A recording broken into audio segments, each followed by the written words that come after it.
Hi everyone, this is Amy at Table Flipping Housewife. I'm happy you're here today.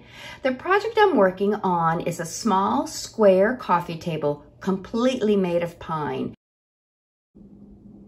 Now the legs in particular are pretty scratched up. But in an attempt to do a super quick turn, I'm going to use the secret sauce that is supposed to camouflage those scratches too. That secret sauce was going to be a gel stain, but as you can tell on this leg, it simply highlighted all those deep scratches. Time for plan B. I started to sand it down to bare wood. At this point, I still wasn't sure what I was going to do. Should I keep it bare wood? Would I give it a paint wash or a stain? Ultimately, I end up going for a driftwood look.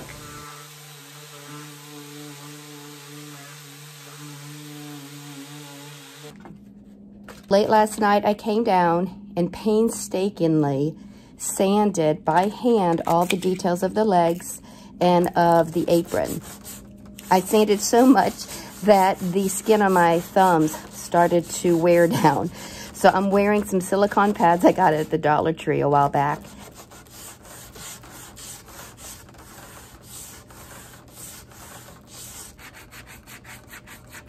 This was something else. I sanded and sanded and sanded.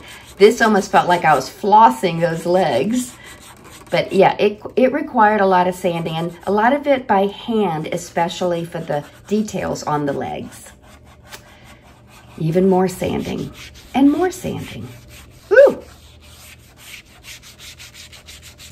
To smooth everything out and to keep from wearing down the curves of the legs, I put on my squishy pad, the interface pad on my Surfprep, and started sanding with 150 grit sandpaper. A couple days have passed. Now I need to do the top. The rest of the piece is sanded as much as I'm going to sand it. You can tell that there is still some dark stain from the original finish still there, and I'm okay with that. That looks fine to me. I'm not worried about that at all. But I do need to start working on the top. I'm going to start with my Carbide scraper to see what I can scrape off first before I start the sanding process. The surface was slick at first, but once I cut into the protective coating on the table, scraping became much easier.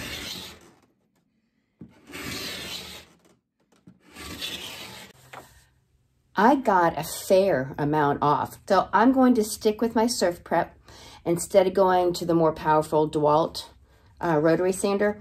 So I'm going to use my Surfprep, and we'll be starting with 80 grit, and then 150 grit, and then we'll stop at 220 grit. You have to go incrementally up so that you won't get any of those annoying pigtail swirls.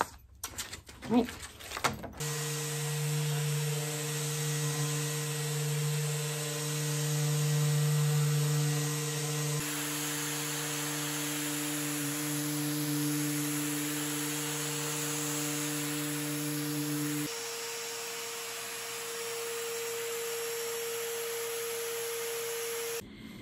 Everything is sanded and ready to go for the next step.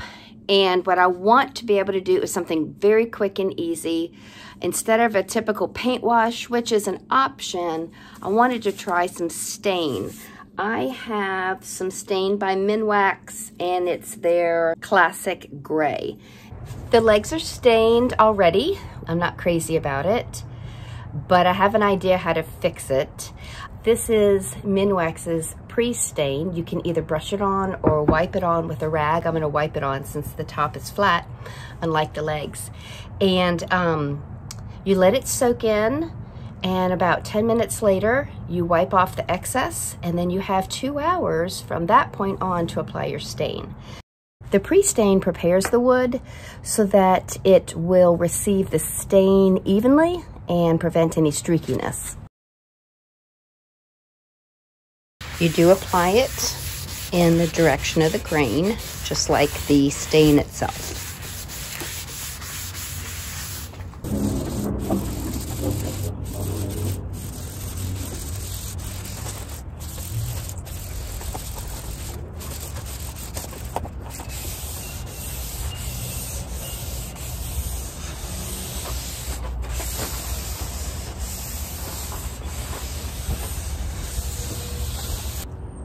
I applied the gray stain with a sponge in the direction of the wood grain.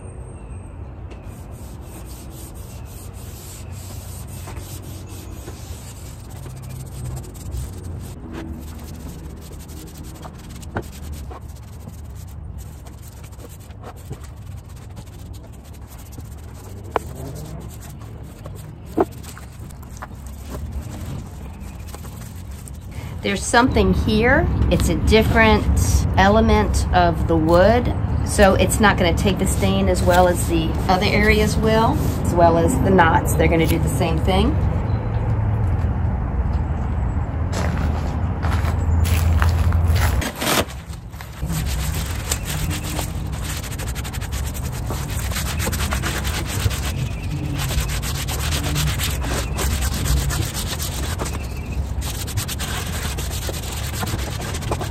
For the next step, I'm taking some brown stain that I have. I have a feeling this is very old and it'll probably be the last time I use it. It's very, very oily, but it's working for this. I'm going to be wiping it on, almost a dry brush effect with my bristle brush. And then I'm using a lint-free cloth and I'll wipe it off immediately in the same direction. Now this absorbs very quickly, so I'll have to work in very small areas at a time. Y'all, it's freezing out here today.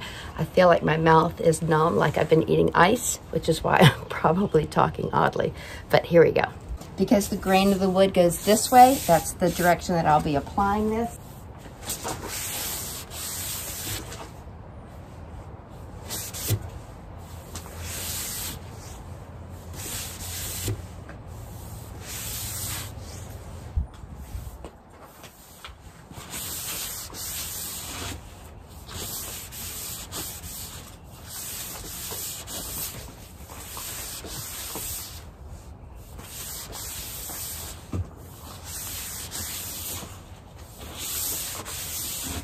I haven't even dipped back into the stain yet because I don't want that much on my brush. I'm going to switch sides.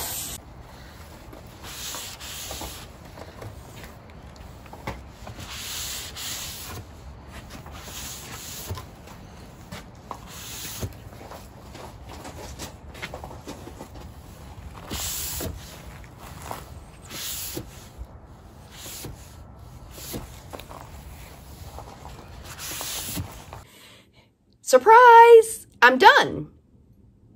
I didn't think I was done. I came down this morning to add that last element to the driftwood look. Some people take a coarse bristle brush and they dry brush on a little bit of off-white, just here and there, just to kind of tie the whole thing together, give it that ashy look. But when I looked at it this morning, I thought, I really like it the way it is, so I am done. Now, this is a very forgiving project. It really is. With the exception of waiting for your oil-based stain to dry before you start applying other things on top, this is quick and easy. I love this look. I think you will love this look, and I can't wait to show you.